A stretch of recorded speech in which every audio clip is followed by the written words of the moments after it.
Il commissariato di Tolmezzo non è in discussione e non viene chiuso, punto. Forse la Presidente ha in mano documenti che non sono quelli ufficiali che abbiamo noi, perché io alla voce, quando dicevo prima, nella razionalizzazione, no, ufficiali, questo è un documento del Ministero degli Interni, razionalizzazione dei presidi, protocollato a Roma il 17 gennaio 2017, dice, per quanto riguarda i presidi proprio della polizia stradale, ecco, presidi polstrada che potrebbero formare oggetto di provvedimento di immediata chiusura, poi ne prevede alcuni con, appunto, parla dei compartimenti di polizia stradale, alcuni parla di accorpamento di reparti, alcuni parla di chiusura dei reparti. Tolmezzo è in quello della chiusura dei reparti. Allora, se lei ha qualcosa diciamo di diverso rispetto a questo piano di razionalizzazione,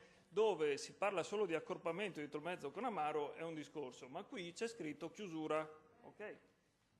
La mozione, qui lo dico anche al consigliere Marsiglio per poi invitare tutti quanti a fare una riflessione rispetto a quello che giustamente diceva il consigliere e quello che ha aggiunto la Presidente, impegna la Giunta regionale ad intervenire in ogni sede per avviare un serio confronto istituzionale e politico al fine di evitare che le iniziative di cosiddetta razionalizzazione della spesa pubblica abbiano ricadute negative sulla sicurezza dei cittadini.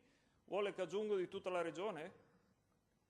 Faccio una giunta, mettiamo di tutta la regione, perfetto. Dove sta scritto qui che dobbiamo salvare un'ora e mezza di tempo per la fare strada? Allora, se il problema è il titolo della mozione, va bene, cambiamo il titolo della mozione, non c'è problema, troviamo l'accordo in 4 secondi.